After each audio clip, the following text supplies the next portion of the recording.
Start letting them in.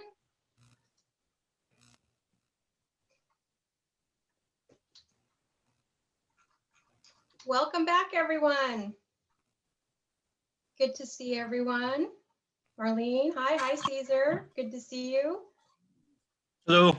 Hello.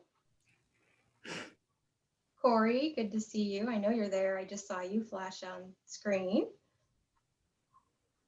Audra, welcome. It's good to see you. Thank you. Christine, nice to see you. We'll get started in just a moment. If you don't mind, please put where you're from in the chat. We do like to know where everyone is coming from today. And we'll get started in just a moment. We expect a good crowd today, so we want to let everybody in.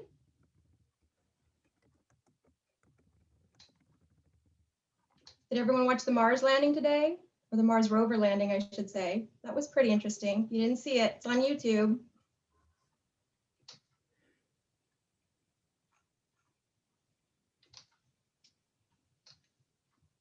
Okay, so I'm just going to go ahead and get started with a few housekeeping items. There is now a web page that you can go to for all of the videos and the presenter resources for this entire event. So Katie is going to put that link in the chat. The password is SELJAM21. She will also put that in the chat for everyone. You should have also received it in an email. Some of the participants on Tuesday were saying that they had not received any of the emails that included links to the videos. So we went ahead and made an entire web page for it. And so Katie will be pasting that in the chat for you if you did not get it in the email. We have two more wonderful sessions after today. They are Saturday morning beginning at 9:30 to 10:30, and then there is a break, and then we have our final session from 11 to 12. As you know, we spread out our sessions so that you don't have to choose between them. You can attend them all. We schedule them outside of school and work hours. We will be sending an evaluation after this event. Please fill it out. It helps us tremendously when we plan these events in the future. We ask questions about the schedule and if you like it or don't like it, if you have any ideas or suggestions of how we can do things better in the future. For example, we're getting ready, we're planning our next event, which is April 20th through the 29th. It is featuring Dr. Doug Reeves and Dr. Anthony Muhammad, Embracing Equity and Excellence. Again, that is April 20th through the 29th. And you should have received some information in an email on that, and you will be receiving some more in the future. We have some giveaways. So there will be some autographed books as prizes. Our outstanding author today has generously donated one, and I believe that we have one from Holly Clark and also from John Carippo. But the catch is you must be present on Saturday to win. So I don't think that's going to be a problem. We do have two great sessions planned on Saturday. So we have mindfulness and motivation using EduProtocols with Janae Fossen, and Zoom, SEL, and student engagement with Lisa Moe. So what we've been hearing is that student engagement has just been such a huge issue for people. So I can't imagine that you would want to miss that, that session. So let's go ahead and get started. I am very excited to introduce our next speaker.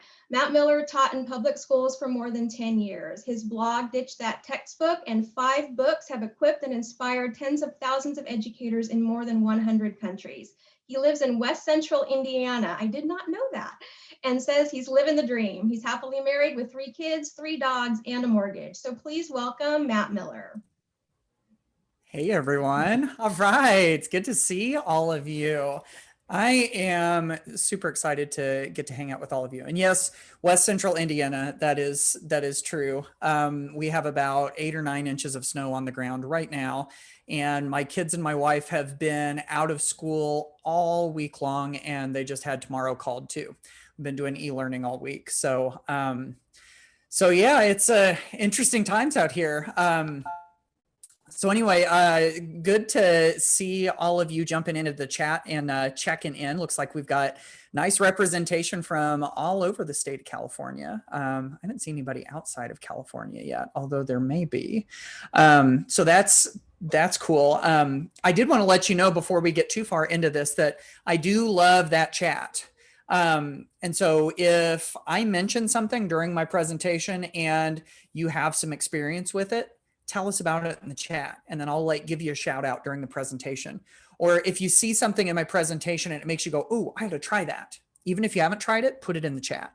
If you got questions, put it in the chat. If you have corny jokes, put those in the chat too, because we could all use a little bit of that, right? So yeah, let's definitely make good use of it. So anyway, we're going to be talking during this session about 8 techie ways to create an experience. We're going to try to figure out some ways to make that learning memorable, to create those lessons and those classes where students leave and they feel like they have to tell somebody. And so that's kind of what we're looking for. So that's what this session is going to be. And I do want to know what happens when you cross a vampire and a snowman. Cold blood, frostbite. I should have seen that one coming. She's making snowman jokes to the guy who's covered up in snow right now. That's totally not fair. Okay, anyway, I digress. Before we get too far into this, I did want to show you a cool free resource that might be useful to you. I'm going to type the URL to this into the chat if you want to be able to click it. I do have this free online course that we've had like tens of thousands of people take this course since it got put up in March last year, and it's called Remote Learning 101. So it's got 14 different modules. It just gives you some ideas and some things to think about related to remote learning. I know that all of you have, or probably a lot of you have had plenty of experience with that at this point. So, this may help fill in some of the gaps, or it may be stuff that you already know or whatever. But if you go through the course, you can get a certificate of completion for 3 hours of professional development credit. So that's kind of nice. So if you want to go check that out, Corey said, oh, Corey Coble's in the house. I didn't realize that. That's awesome. He says, I did the course and got so many cool ideas for both in and out of the classroom. Happy to support you on that, Corey. So thanks for being here. So anyway, just wanted to mention that in case anybody's interested in checking it out. So share your ideas in the chat. I mentioned that earlier. Okay, so here's where I want to start.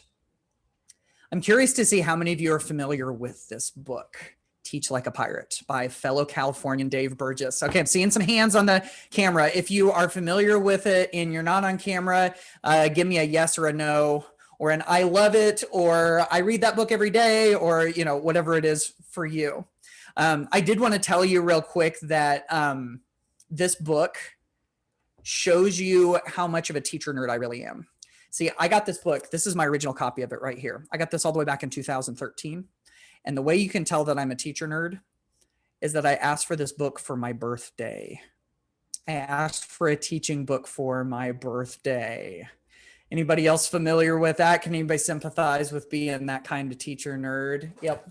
Audra, I see that nod. I feel like you laughed a little too hard when I said that, by the way. No, I'm just kidding. No, you're fine. I'm just messing with you. But I got this book, and when I started reading it, there was this one line that just kept echoing in my ears. Actually, before I tell you that line, I want to say that there are several of you that aren't familiar with it. It is a good book. I really like it. Melissa loves it. Audra says she was able to listen to him at a conference. He is one of the most fantastic professional development speakers.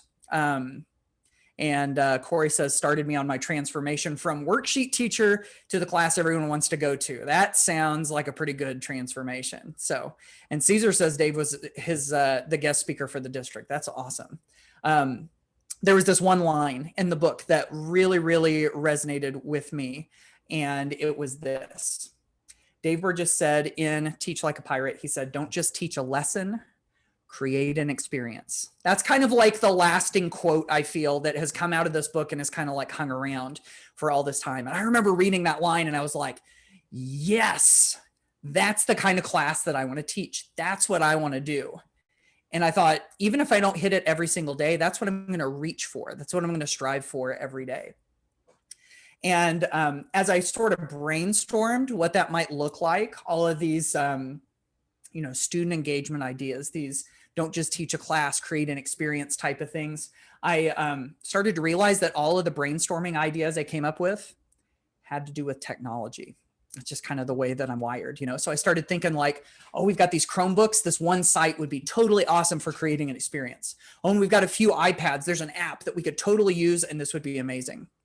So I didn't realize it at the time, but I kept brainstorming these ideas. And as I did over the course of, about 7 or 8 years or so, I was actually writing this book, Tech Like a Pirate. Actually, that's the like early mock-up of what the cover would look like. This is what it actually looks like now. Fairly similar. But yeah, I'm just gathering all of these ideas over the years that ended up going into this book. And as I've tried to wrap my brain around all of this, I keep coming back to this one question. If class is forgettable, how do we expect students to remember? Have you ever thought about that? It's so easy for us to get stuck in a rut day in and day out, like Groundhog Day, you know, like it feels like the same thing over and over again. And if nothing stands out, like how do we expect kids to remember? It's hard, isn't it? If you put yourself in the student's shoes in that. And actually, I'm going to talk about some research that backs this up. I've got a little bit of that to share with you in just a little bit. Audra says, I want the kids to be excited to tell their parents what they did during the day. Yes, absolutely. That's exactly what I'm talking about. And so when it comes to creating memorable learning, and if we want to bring technology into the equation, you know, to kind of like leverage technology for all that it's worth, these are some of the areas where I've seen the most success myself and where I've connected with other teachers that have seen success. So these are kind of like the 8 ways to tech like a pirate, you know, all pulled directly out of my book. The nice thing about this presentation is that I'm going to pull some of my favorite ideas right out of this book and just give them to you in this presentation. We're going to talk about them. So we're going to dive in either just a little bit or a deep dive into all 8 of these things: social media and apps, video, games, collaboration, images, exploration, global communication, and storytelling. Sounds like a pretty good session, right? Y'all ready to do this? Stare blankly if you're ready to do this. No, I'm just kidding. All right, let's dive into it, okay? All right. Oh, I forgot to mention this. So there is a website. I'm going to type this into the chat. See, I'm saving you from some typing if you can just click it instead of having to type it into your web browser. This website, Tech Like a Pirate, is the companion website to the book. And my goal for that website was to put as many free ideas on that website as I did in the book. Like I've got this many ideas on that website for free. So if you see stuff that resonates with you in this presentation, go check out that website because it's got some stuff that you can use in class tomorrow, like right away. So, anyway, I just wanted to make sure you knew that that was there. Okay, let's dive into the first one. Social media and apps. Now, what I'm not suggesting is that you have to have all of your students go download TikTok and do all of their work on it. Not suggesting that. But we do know the draw that social media has, right? I mean, your high school and middle school age kids and your upper elementary kids, either all of them are on social media or a lot of them are. Even with the younger kids, like they're familiar, aren't they? Some of the younger kids already have social media, which is kind of scary. But even the younger ones are like, they know from their parents or their siblings or whoever, they know what's up, right? And there's that, instant communication, and there's that seeing what other people are doing type of thing. And I remember back when I was teaching high school Spanish, the big social media du jour at that point was Vine. You all remember Vine? Show me in the chat if you remember Vine, if you're familiar with that. What's funny is my kids, my own Miller children who are in 9th grade, 7th grade, 5th grade, they watch Vines on YouTube. Vine doesn't exist anymore, but it's, it obviously had some staying power. Yeah, like Christine says, many have YouTube channels. My kids have found them. So Kelly says yes, Laura says yes. Renee says I must be too old. I don't know about that. We've got a yes. My personal children still quote them, says Audrey. Yep, absolutely. It's funny how younger kids are still totally connected to this. I remember watching my kids talk about Vine, my students. And I thought, man, there's got to be a way to use this. But I didn't want them to have to download the app. Not all of them had cell phones at the time. Even if I did ask them to use Vine in class, they wouldn't want to post my stuff on their personal account. And I mean, how would I grade it? There was just all of these roadblocks until I realized something. I had this thing kind of like dawn on me related to all of this. You don't need the app to create the experience. Let me say that one more time. You don't need the app to create the experience. See, what I wanted was the experience of creating Vine. What's the experience of creating Vine? In that case, it was creating 6-second videos, little short 6-second videos, and sharing them with others. So what did we do? We didn't download the Vine app. We just recreated the experience. So in that case, we had a handful of iPads in my classroom. So I put students into small groups and I said, we're making 6-second videos about vocabulary words, go. And they started creating things. And then when we were done, we shared them. It wasn't exactly Vine, but it was sort of the same experience. And so since then, I've been looking for ways that we can recreate those social media experiences that students totally love. And what you see on your screen are a whole bunch of templates that I've created on Google Slides. This is one of my favorite ways to recreate those experiences, is to make these Google Slides templates that students can interact with. For instance, the Instagram one mimics Instagram stories, with the pictures and the videos about that kind of go throughout your day and everything. What if students could show what they know by telling it in an Instagram story without having to get the app? Let's just do it on Google Slides, And so, it might look something like this, where they put in some pictures and they put some text over the top of it on multiple slides. It starts to feel like an Instagram story. How about Snapchat? They've got all of these Snapchat games that you can play with your friends. This one's called This or That. I remember seeing that one and thinking that could be a cool academic activity. You give them 2 things to choose from. Like there's a teacher that used this, and here's what she typed into this. It says, it's from a book that they were reading, and it says, I would like to be book smart like Jesse, or I would like to be people smart like Evan. Isn't that a great question, first of all? Students chose between the 2, and then in the text down below, they described why they picked what they did. And so with all of these, I thought, man, if I can recreate this social media experience with a tool that students do have access to, it starts to feel like that same experience, right?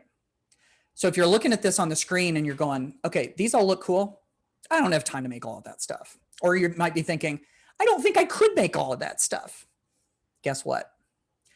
That website I gave you earlier, techlikeapirate.com, has links to all of these templates. If you see something that you think you could use here, go check out that website and go make a copy into your Google Drive, or you can download it as a PowerPoint if you do Microsoft, and you can go assign that directly to your students. So if you see something there that you think you could use, then there's already a link there. See, I make these templates, and I make, stuff like this, and I put them out there on my website.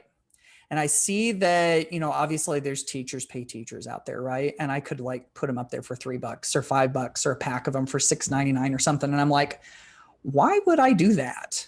You all spend so much money out of your pockets for your classes anyway. Am I really going to nickel and dime you for Google Slides templates?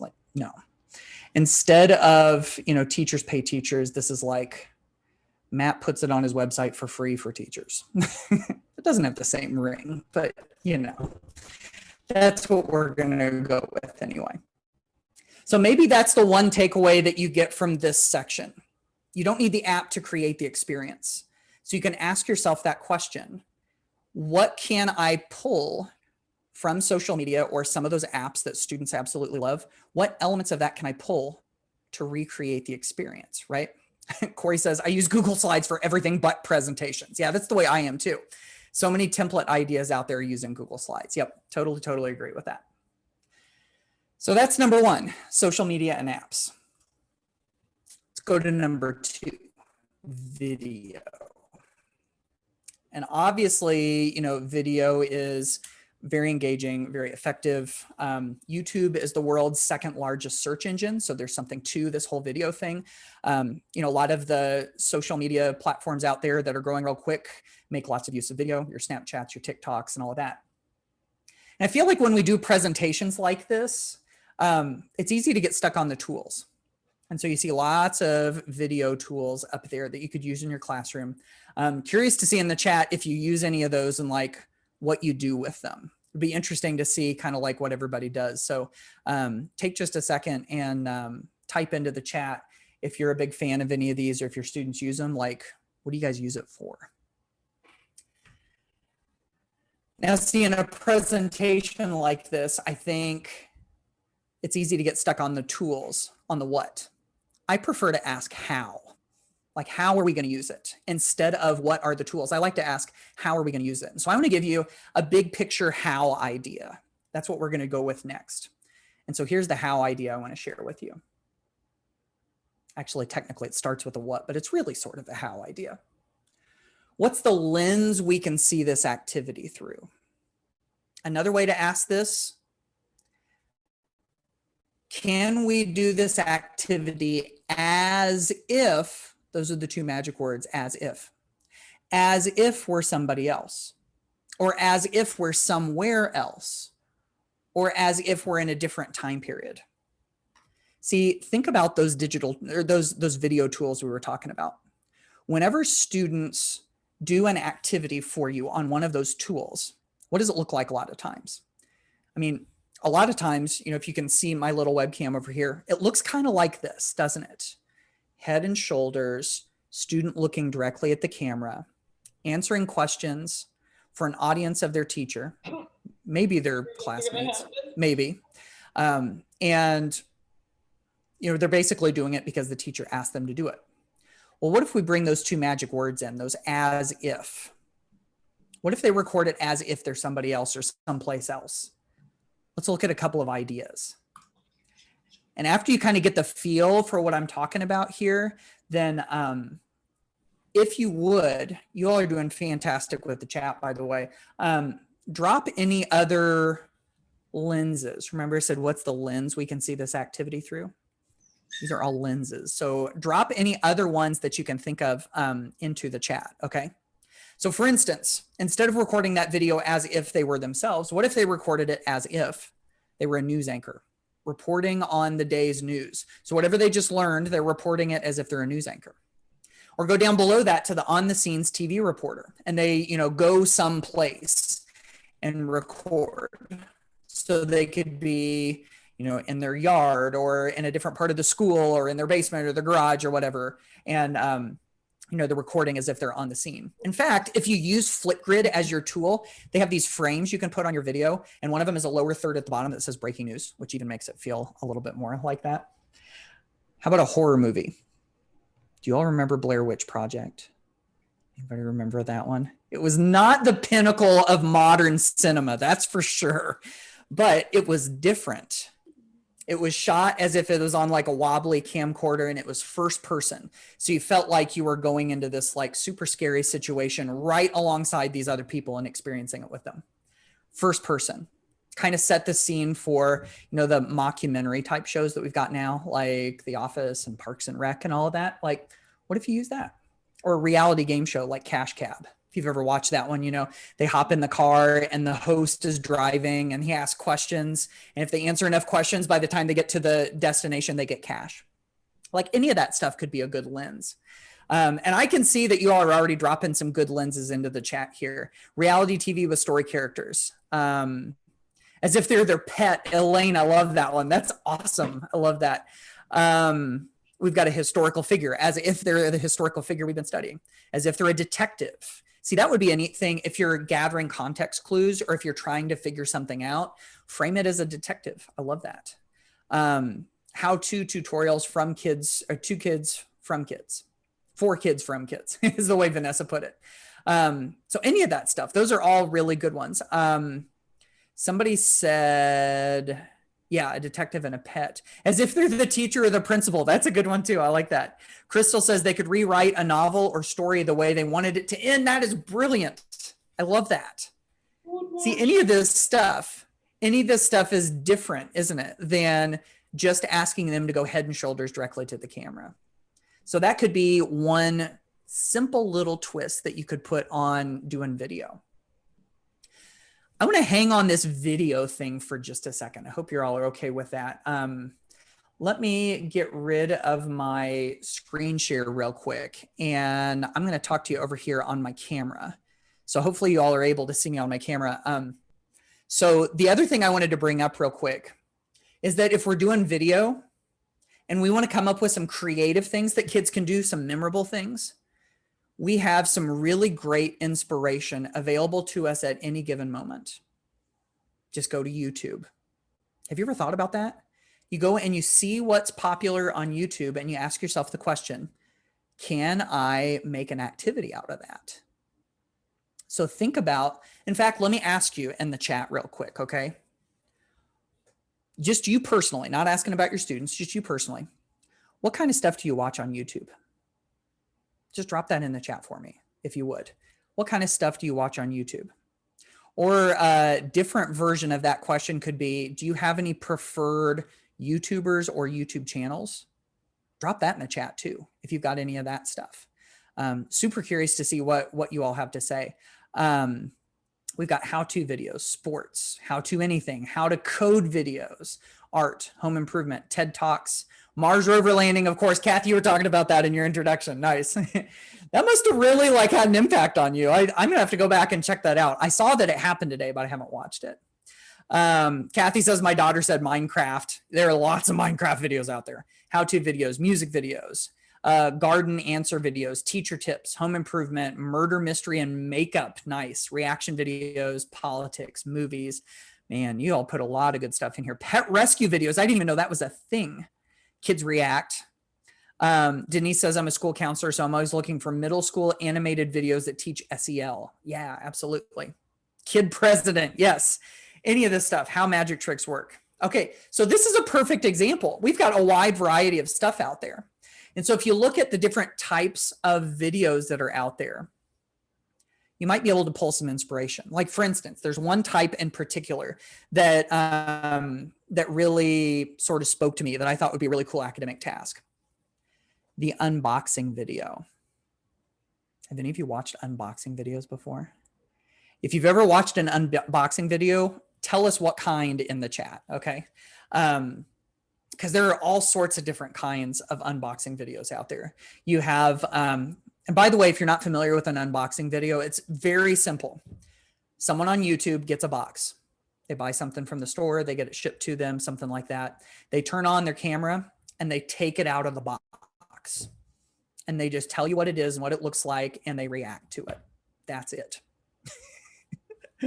I remember watching one of these videos at once and I was like, this is really a thing?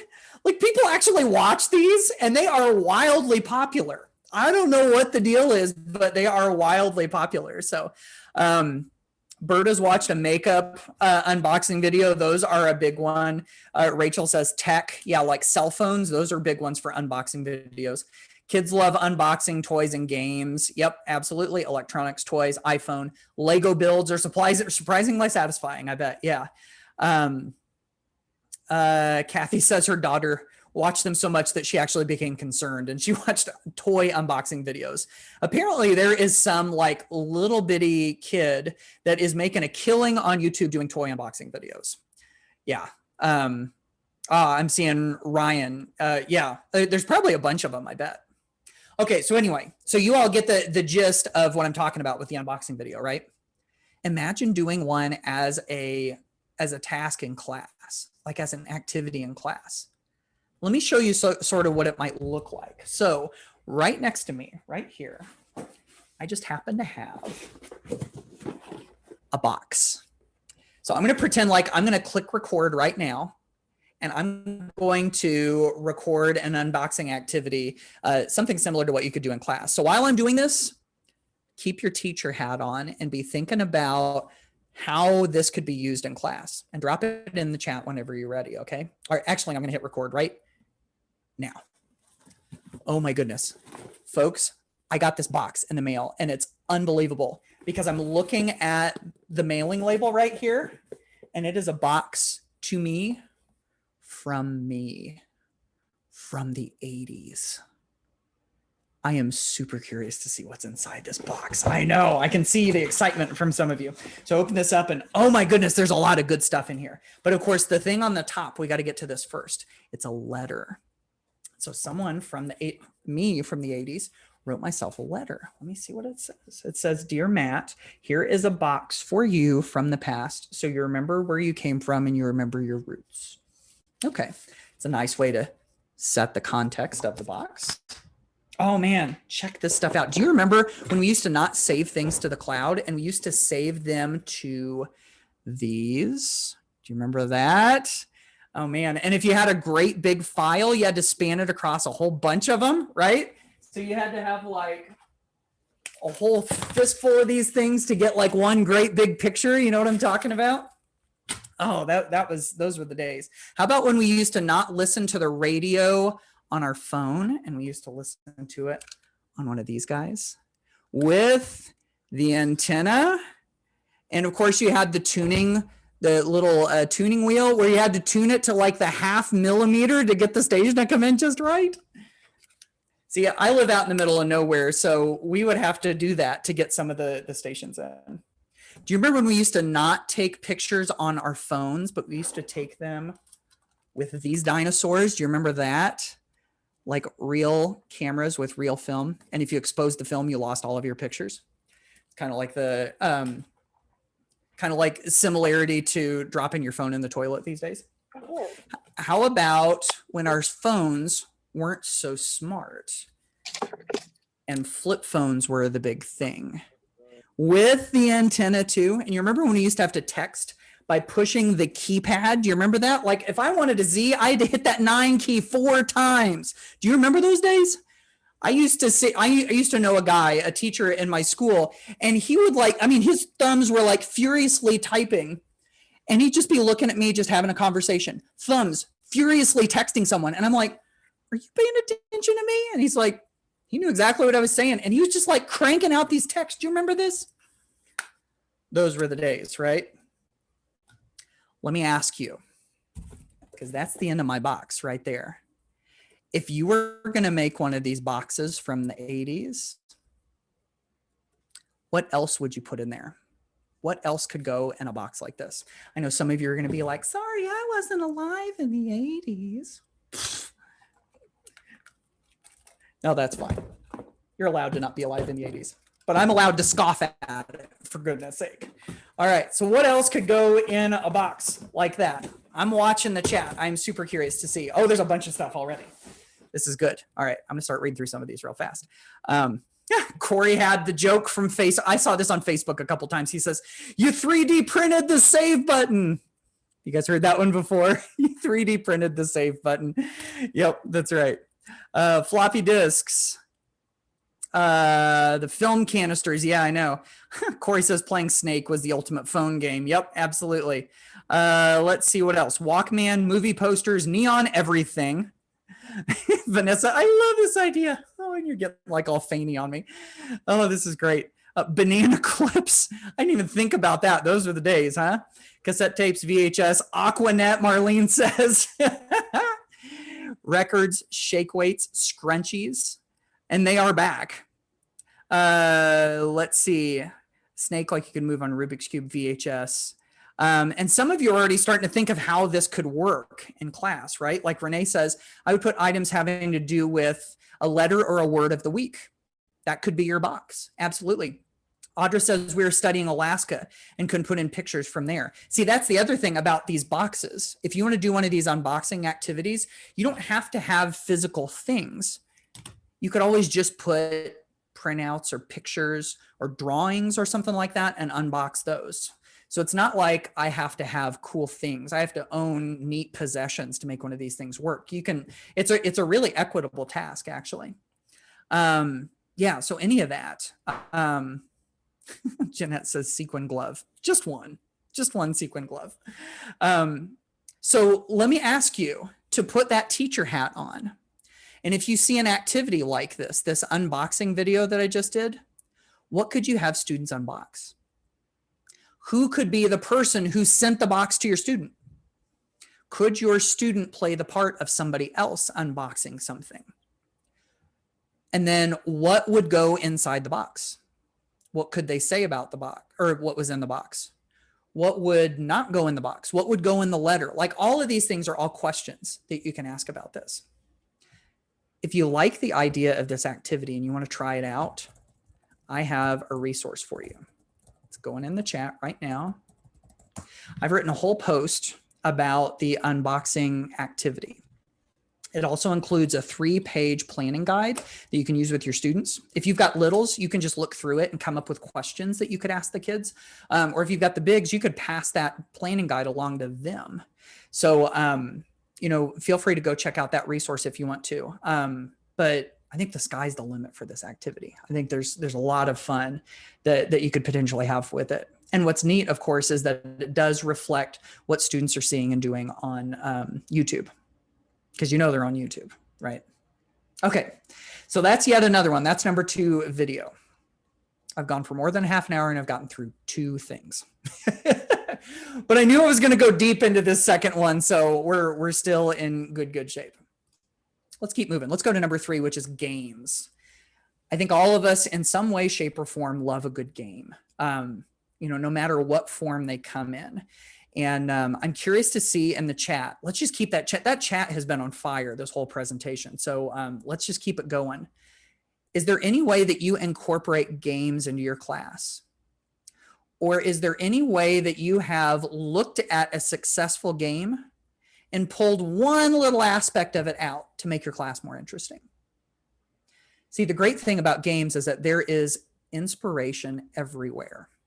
And so just look at what's on the screen here and you can see Vanessa says escape rooms. See, that is huge right there. In fact, since you mentioned that, Vanessa, I'm going to put yet another resource. Digital escape rooms. I just dropped a link into the chat for a post that I've got about digital escape rooms. And here's what it's got. It's got more than 40 free digital escape rooms that you can go check out and use in your class right away. And it's also got a free planning guide. If you want to make your own, it walks you through step-by-step how to make a digital escape room. So I just dropped that into the chat if you want to go check it out. But keep those coming in the chat. I'm going to keep an eye on those.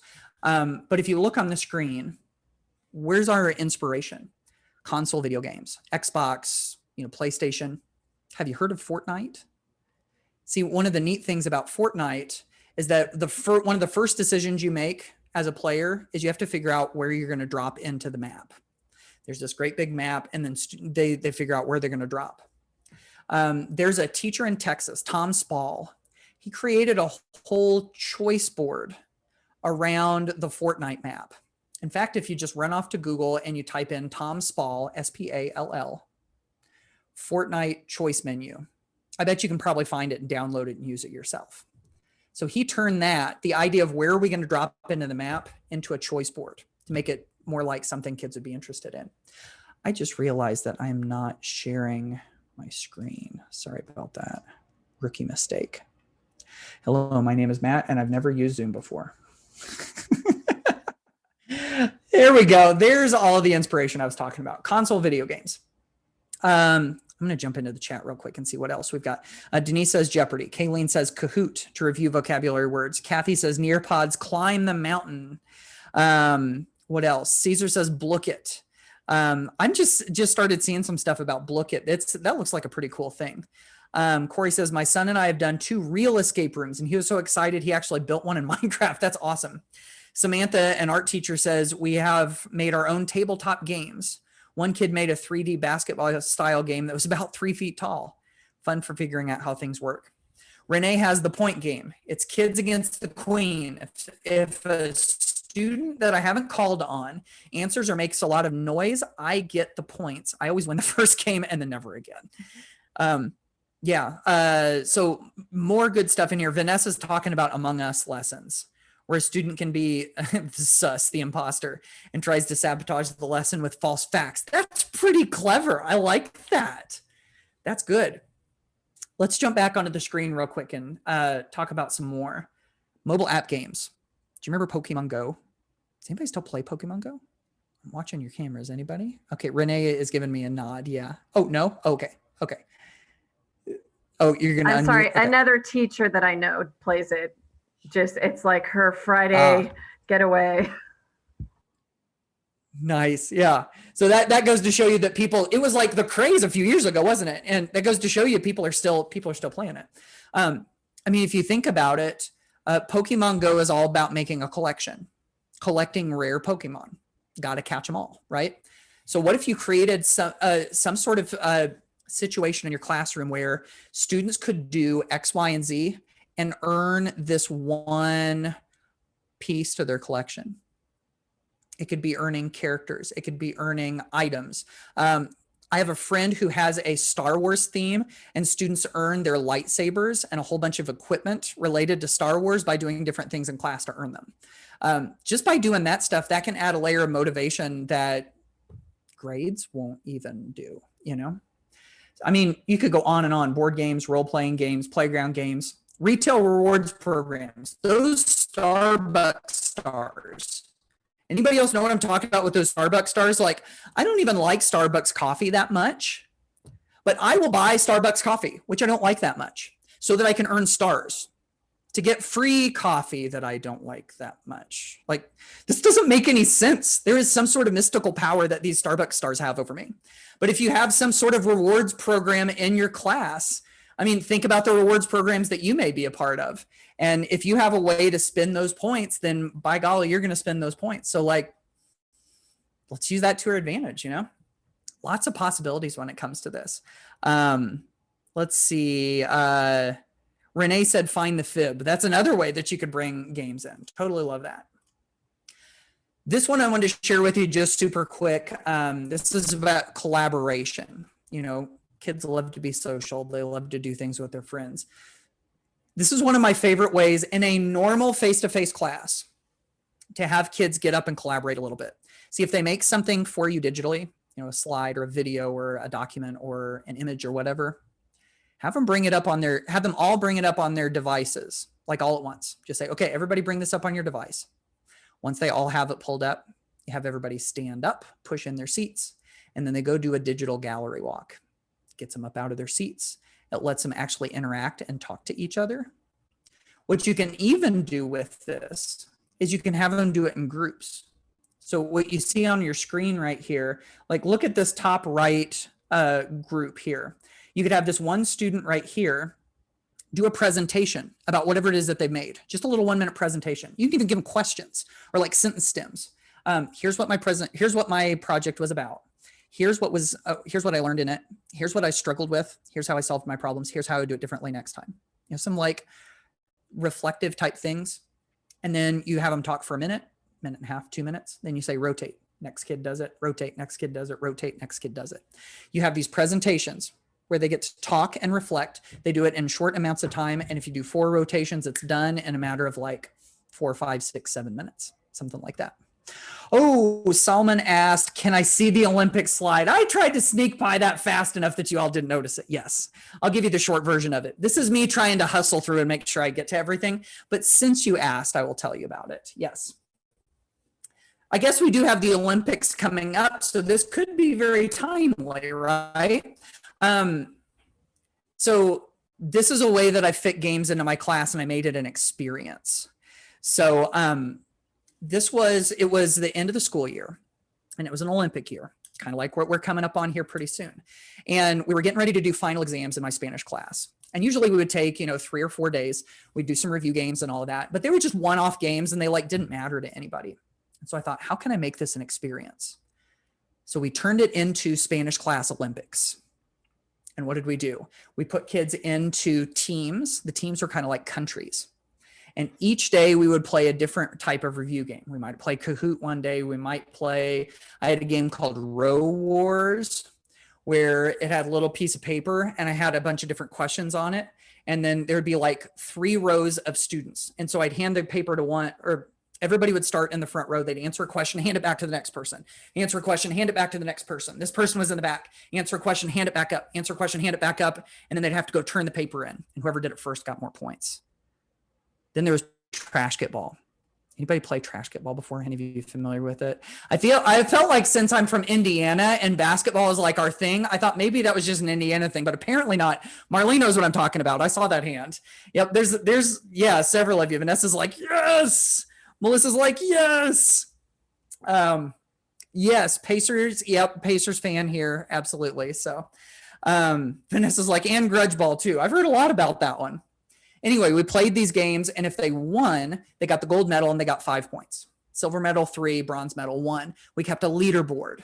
And then what we would do is whenever class started, as soon as the bell rang, I would play I think it's called the Bugler's Anthem. It's like the NBC Olympics theme song.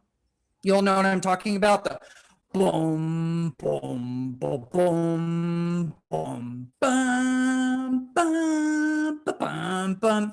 That's like totally tied into my childhood experience of watching the Olympics, is hearing that music. Takes me back every time. So we play that, we check the leaderboard, and then we go play our game. Little stuff. It didn't really change that much what we did. It was just how we felt about it, how we experienced it. It's kind of like the skin that we put over the activity that made it special, that made it different. So there you go. There's the Olympic slide. Okay. So we're about halfway through my slides. I've only technically got 15 minutes. Kathy, I should just keep going though, right? Like just keep going. Give me a thumbs up. You're right. great. We can Yes? do that. Yes, Okay. we can do the Q&A after. People can stay. It'll still be on the recording. So you go. Okay. Awesome. I think I can still get done. Knowing what I have coming up, I think I can still get it done in 15 minutes. And I won't go like ridiculously fast. I might a little bit. I don't know. Anyway, this slide that we have up here, I get to this part of the presentation and sometimes people like give me a little bit of pushback. You know, it's that guy in the like back row that's kind of giving me the side eye and he's got his arms crossed. He just put down his crossword or his Angry Birds for just a little bit. And he's like, so listen, this is what he would say to me. He doesn't actually say anything to me. You want me, he says, you want me to teach my class like social media? You want me to have students like play games and like make videos like they're in a horror movie or something? Like, this isn't serious learning. Are you kidding me? What we need to do is we need to get down to work. We need to have those kids sit down and they need to get to work and they need to do their work. That's what they need to do. To which I would say, you know, there's actually research that backs this up. Let me share some of it with you. This is what I would tell him. So here's the first one.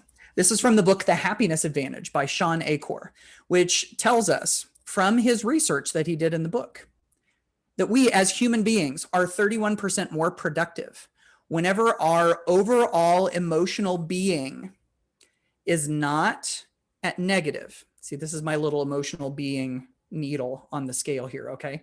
Not at negative, it's not at neutral. Whenever it goes all the way over to positive, we are 31% more productive. We are more productive people whenever we have a positive state of being, which I think has a lot to do with the fact that our brain feels comfortable and doesn't perceive a threat. There's, you know, a lot when you get into like trauma and all sorts of different things like that. Like you start to see the effect that it has on the brain and how it closes down, because that's to allocate all of these resources to, you know, like saber-toothed tiger, like is something going to pounce on me, you know, like the feeling that you're not safe. This one's from a neuroscience study. It says emotional events often have a privileged status in memory. Emotional events, all sorts of emotions, you know, like happiness, joy, laughter, sadness, anger, injustice, all of that stuff that causes our emotions to come up. Emotions are the way the brain knows what's important to remember. And so whenever there's strong emotion tied to it, it's like it takes that thing to remember and it puts it on the top of the stack so it's easier to remember. Emotion is powerful. Here's the last one. I love this one. This is from the National Institute for Play, based on several ongoing long-term studies that they've been monitoring. And the conclusions they're drawing say that play-based learning, I love this next part, with playful teachers, if you're willing to get in on the play, heightens overall long-term performance. Because isn't that what we're really all going for as educators anyway? We want to try to heighten the overall long-term performance of our students. Play-based learning with playful teachers. So to the dude in the back row that's crossing his arms and giving me the side eye, I'd say, research backs this stuff up, buddy. Okay, let's keep moving. Let's go on to number 5. This one has to do with images. And by the way, images, when tied together with text, are very brain friendly. Let me tell you real quickly about dual coding theory. This is the why it works. Dual coding theory tells us that our brain encodes visuals differently than it encodes words. So whenever it's encoding stuff into the long-term memory, the visuals are stored in a different way than the words are, which means that if we have a verbal visual mix in what we do, it's almost like, it's not exactly, this is just my best way of explaining it. It's almost like it stores it in 2 different places in our memory, so that it makes it easier to remember. Like putting a key right by the door and right on your nightstand so that you have a better chance of not losing your keys. So anything that you can do with visuals and text can be really powerful. For example, memes. Anybody use memes in class? In any way? I'm curious in the chat if anybody's willing to tell us, what have you ever done with memes before with students? Super curious. For me, I love making these things, and it can be just as simple as going into Google Slides or PowerPoint.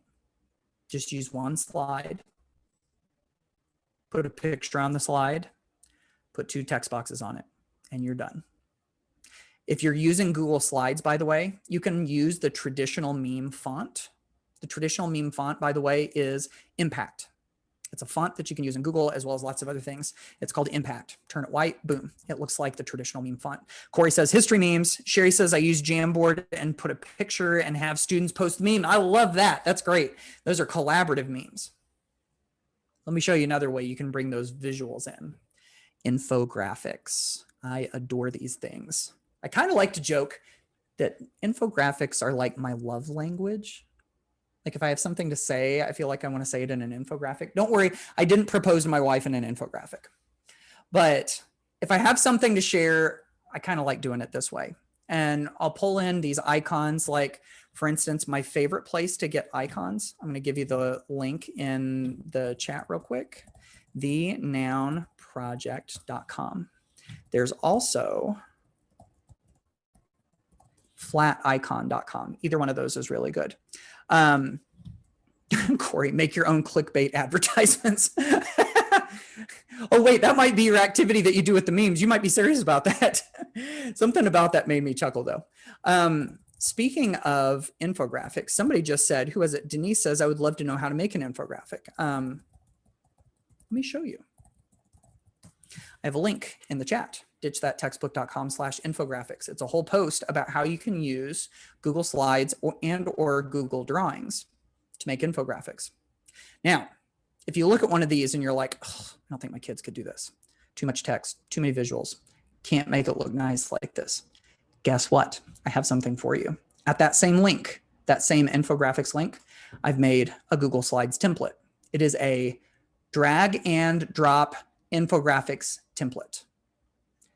You give your students a copy of this. Audrey is in love with this infographic template already.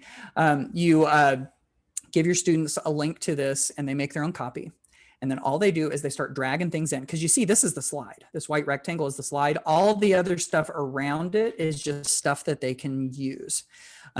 Nicole says, you're helping me complete my homework for my instructional technology program I'm in right now. You're welcome. So here's how it might look. So they drag in one of the numbers from the top. They drag in a little icon next to it. They put in a little text box. You can even duplicate this whole group right here and then just change the number, change the text, change the icon, continue to put more and more of that stuff in, and then put a title at the top. You can literally knock one of these infographics out in short order. If you want to do them as instructional materials, you can, or you could have your students do them as an assignment. So if you're interested in that, again, there's the link right there, ditchthattextbook.com/infographics. If you want to make a copy of one of those, there's like 4 or 5 different infographics templates that you can choose from. So take your pick. Okay, the next few I'm going to be able to get through pretty quick because they're kind of like short. 6 is about exploration. I feel like, you know, since this is all kind of taken from my book, Tech Like a Pirate, I feel like exploration is a very piratey thing. like exploring the 7 seas in search of treasure and everything. We have some really cool tools out there that let us explore the world around us. For instance, Google Maps has Street View. Are any of you familiar with the little yellow peg man in the bottom right-hand corner of the Google Maps? So I bet some of you probably are. If you drag the little yellow peg man in Google Maps, he's in the bottom right-hand corner, you drag him onto the screen and you drop him, then you can see the world from the street. Let me show you what it looks like. Dragging a little yellow peg man onto the screen right now, drop him down. This is at Universal Studios Orlando, like the theme park. And so you can click and drag your way around to look up, down, left, right. This is a photosphere, so it's kind of like a panoramic picture almost.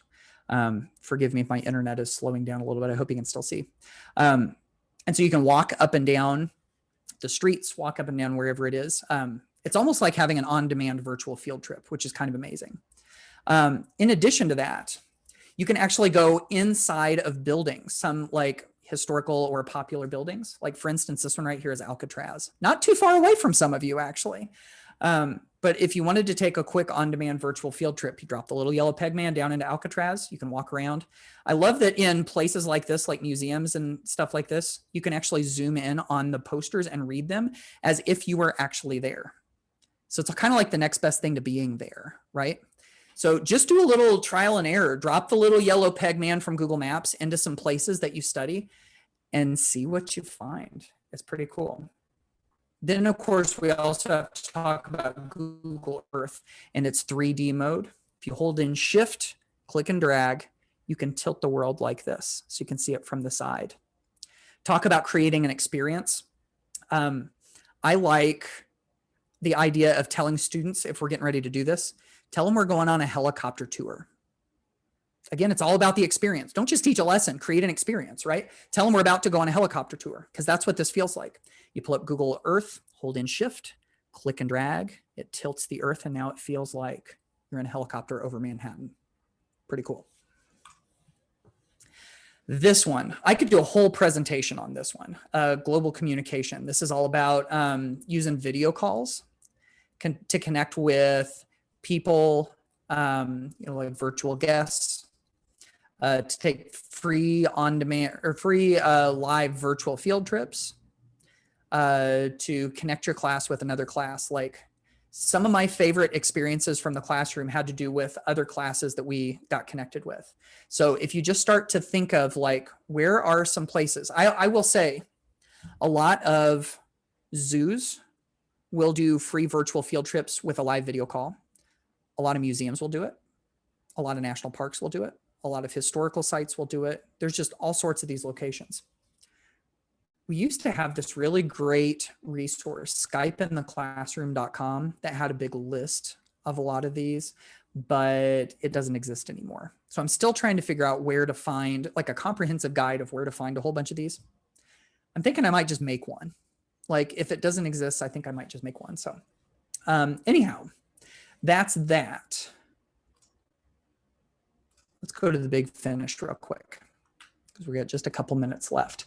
I thought now would be a good time to address this word, overwhelmed, because I did just throw a whole bunch of stuff at you. I hope that you don't feel too overwhelmed after my presentation, but it's possible. And even if it's not based on my presentation, you may have felt overwhelmed before you got here because there's lots of things that we can do.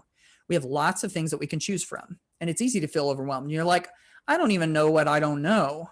And I don't even know where I'm going to start. Like, what am I going to do? I feel so overwhelmed. I feel paralyzed. I don't even know what to do. Right? Vanessa's like, mind reader. Yep. I want to share with you a definition of overwhelm that has really helped me, that I thought at this point in the presentation might be helpful. See, I heard that Angelina says, not overwhelmed, but excited to create a Google folder with all of these resources. Amazing. Thank you. So this definition of overwhelm. See, being overwhelmed is not the problem of having too many options. It's not knowing where to start, right? It's just not knowing where to start. You just got to find a place to start. And some of you are going, well, Matt, that's easier said than done. I don't even know where to start, right? So if you're still wondering where to start, let me give you some ideas. Number one, start small. Start with something that you can do, that you look at that and you're like, that I can accomplish. I'm confident in that. You go do it, you finish it, and it gives you momentum to try the next thing, and you're on your way. How about start with impact? If you look at your students and you look at your situation and you go, man, if we can make some progress in this one particular area, it would have a huge impact on my kids. If you have one of those areas that's a high impact area, maybe you start there. Or start with passion. Is there anything you're excited about? Because it's hard to argue with passion, and sometimes that passion can carry you through. So start small, start with impact, start with passion. But I think out of all of it, I hope you just start. So that wraps that part of it up right there. So, and look at that. I landed right at 4:59 p.m. How about that? Excellent. Yay. Yay.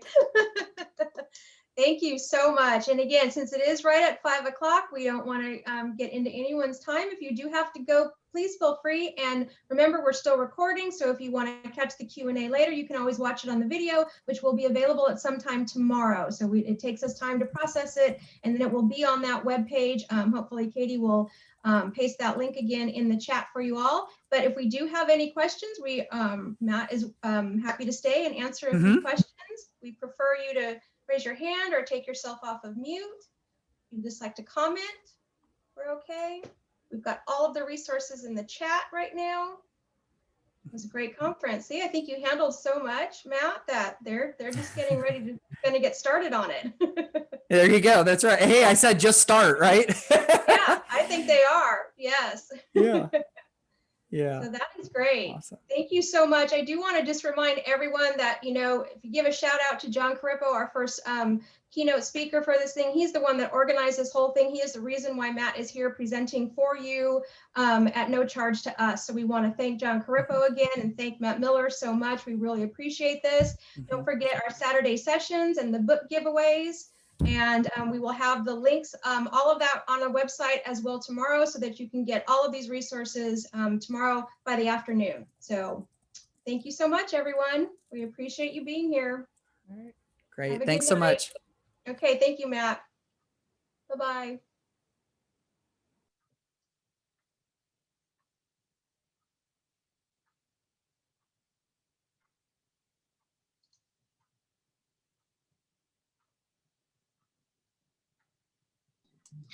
I just wanted to say thank you. You've got those wheels turning about different things to implement. So thank you. Thank you so much, Chantel. It's good to see you again. Thanks for being here. Thank you. Oh, did Matt leave? I wanted to ask him a Yeah, he question. left. I was hoping he was going to stay. I know. I'm sorry. No, that's okay. I should have been quicker, but that's okay. No, that's okay. Thank you so much. Thank you.